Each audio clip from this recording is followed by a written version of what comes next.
Red Lano, Red Latinoamericana de Neurooncología.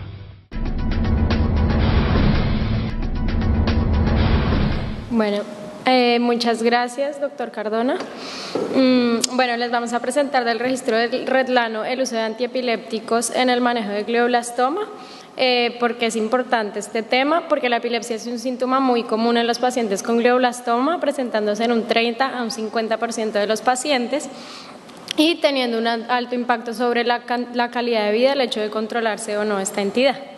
A pesar de que es muy frecuente, no hemos logrado un tratamiento óptimo de la epilepsia en pacientes con tumores cerebrales y seguimos encontrando muchas respuestas inadecuadas, dadas por epilepsias refractarias, interacciones medicamentosas o pues muy frecuentemente toxicidad. Podemos ver esta lista grande de efectos adversos que van desde cosas leves como somnolencia o mareo hasta efectos más que pueden impactar a largo plazo como lo es el deterioro cognitivo.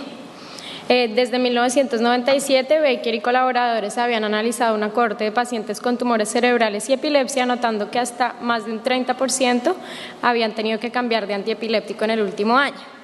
Y en el 2009, Auriel y colaboradores estudiaron una cohorte de pacientes con tumores cerebrales, pero con la epilepsia controlada, y vieron que aún en estos pacientes el factor que más impactaba la calidad de vida eran los efectos adversos de los antiepilépticos. El problema de los antiepilépticos clásicos radica en que se metabolizan a nivel hepático y son inductores del citocromo P450 y así pueden aumentar el metabolismo de otros quimioterapéuticos utilizados simultáneamente para el tratamiento, pudiendo llevar a peores desenlaces. La ventaja del levetiracetam, que es un antiepiléptico de nueva generación que actúa uniéndose a la proteína de la vesícula sináptica 2A, es que no se metaboliza a nivel hepático, es excretado renalmente, de forma que no tiene prácticamente ninguna interacción medicamentosa y su ventana terapéutica es muy amplia, por lo que no requiere monitoreo. Y además se ha reportado que tiene menores efectos adversos que los antiepilépticos convencionales. Acá les traigo una lista de los estudios más grandes que hay en el uso de levetiracetam en pacientes con tumores cerebrales. Destaco el estudio de Lim y colaboradores en el 2008, es el único aleatorizado que hay, que mostró que era seguro cambiar de fenitoína a levetiracetam como monoterapia. Un 87% de los pacientes quedaron libres de convulsiones versus un 75% en los que siguieron con fenitoína y fue bien tolerado. También destaco el último, realizado por Merrill y colaboradores en el 2010, que se mostró que el levetiracetam tuvo significativamente menos efectos adversos que los otros anticonvulsivantes, del 5.9% versus 20% en los otros, y requirió menos ajuste de dosis, 9% versus 36%. De forma interesante, Bobustuk y colaboradores en el 2010 encontraron que el levetiracetam puede inhibir la expresión del MGMT, sensibilizando así las células de glioblastoma a la temozolomida. Vemos cómo en esta gráfica de células normales el levetiracetam no tiene efecto sobre la viabilidad de las células, pero en estas tres líneas celulares tumorales que sobreexpresan MGMT, el levetiracetam tiene un efecto que disminuye la viabilidad de las células de forma dosis dependiente. Bueno, nuestro estudio, nosotros analizamos los datos de 213 pacientes en los cuales al empezar la primera crisis se inició el antiepiléptico. De ahí en adelante fueron evaluados cada 3 meses para ver el número de crisis, la toxicidad y la necesidad de un ajuste de dosis. Fueron seguidos en promedio 15.5 meses. Les traigo las características de los pacientes, lo más relevante es que en la mayoría de las variables no hubo diferencia estadísticamente significativa entre las características de los dos grupos. Hubo una tendencia en las 3 últimas variables. Los pacientes en el grupo de levetiracetam tendieron a tener un mejor IK, un RPA menor, pero un tamaño tumoral mayor. Entre estas otras variables tampoco hubo diferencia estadísticamente significativa, excepto por la intervención, dado que en el grupo de levetiracetam no estuvo disponible el dato en un 29.9% de los pacientes de si fueron llevados a biopsia o a resección. En cuanto a la distribución de los antiepilépticos, el 41% recibieron levetiracetam, el 26% otros antiepilépticos y en el 33% no recibieron o no obtuvimos el dato. En cuanto a la localización del tumor, en ambos grupos fue de predominio frontal. Sin embargo, pues el resto, la distribución fue distinta, pero no hubo diferencia estadísticamente significativa entre los dos grupos en cuanto a la localización del tumor. Los desenlaces: el promedio de tiempo desde el inicio de antiepiléptico hasta la presentación de la primera crisis fue en promedio de 9.9 días, con una desviación estándar de 6.3 y un rango de 1 a 40. La gran mayoría de los pacientes presentaron su primera crisis después de 10 días de iniciado el antiepiléptico y solo un 27% de los pacientes lo presentaron antes de los 10 días. En cuanto al número de crisis en 3 meses, el promedio fue 2.9 y en 6 meses fue de 4. Y se requirió en promedio un ajuste al tratamiento con un rango de 0 a 3. Se requirió tratamiento coadyuvante en un 23.5% de los pacientes y en un 76% no se requirió.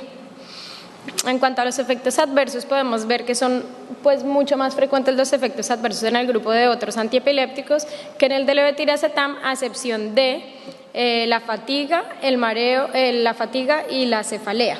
Y los cambios en el comportamiento, como la labilidad emocional, la hostilidad y la irritabilidad, que esto concuerda con estudios previos que ya habían demostrado que los efectos adversos más frecuentes o pues más severos de levetiracetam eran los cambios en el comportamiento. Tuvimos un efecto adverso severo en el grupo de pacientes con levetiracetam, un rash. Vemos como el paciente tenía lesiones urticariales pues generalizadas a dorso, cuello, y en las imágenes microscópicas se vio una infiltración severa linfocítica perivascular. En cuanto al número de crisis en 6 meses, la mayoría de los pacientes tuvieron más de 10 crisis en 6 meses, pero un porcentaje pues bueno también, 21%, estuvo bien controlado con menos de 3 crisis en los 6 meses. Los tumores primarios requirieron más frecuentemente uso de antiepilépticos que los tumores secundarios, ya que en los tumores primarios un 21% no requirió, mientras que en los tumores secundarios un 46% no requirió antiepiléptico, y esta diferencia fue estadísticamente significativa. Otros resultados: la mayoría de los pacientes con levetiracetam tuvieron su primera crisis después de 10 días del inicio del antiepiléptico, es decir, el 63% de los pacientes versus un 55% en el otro grupo. Y el tiempo a la primera crisis fue menor en levetiracetam, 10.5 días versus 9 días, ambos resultados estadísticamente significativos. La mayoría de los pacientes tratados con levetiracetam requirieron menos de 2 ajustes, y el promedio de crisis en 3 y 6 meses fue menor que en el otro grupo. No hubo diferencia en cuanto al requerimiento de antiepilépticos según la edad, el estado funcional o la localización del tumor. Y la proporción de pacientes que requirieron uso de tratamiento coadyuvante también fue menor en el grupo de levetiracetam, con significancia estadística. En cuanto a la supervivencia global, según el antiepiléptico, obtuvimos este resultado pues muy interesante, en que el grupo de levetiracetam tuvo una supervivencia que se acerca al doble de los pacientes con otros antiepilépticos, 27.9 meses versus 15.8 meses, con una P que es claramente positiva. En cuanto a la supervivencia global, según si se requirió o no ajuste del tratamiento adyuvante, no se obtuvo diferencia estadísticamente significativa. Y según el número de crisis en 6 meses, sí hubo diferencia. Los pacientes con menos de 5 crisis en los 6 meses tuvieron casi 6 meses más de supervivencia global que los pacientes que tuvieron más de 5 crisis, con una P estadísticamente significativa. En conclusión, los pacientes que recibieron levetiracetam tuvieron un mejor control de las crisis, con menores efectos adversos que los pacientes del grupo tratado con otros antiepilépticos, y la supervivencia global fue significativamente mayor. En los estudios futuros pues queda ver por qué esta supervivencia global es mayor en los pacientes con levetiracetam, si es solamente porque disminuye el número de convulsiones o si también, como lo propusieron Bobustuk y colaboradores, tiene un efecto directo sobre el crecimiento tumoral y en potenciar los agentes quimioterapéuticos administrados. Muchas gracias.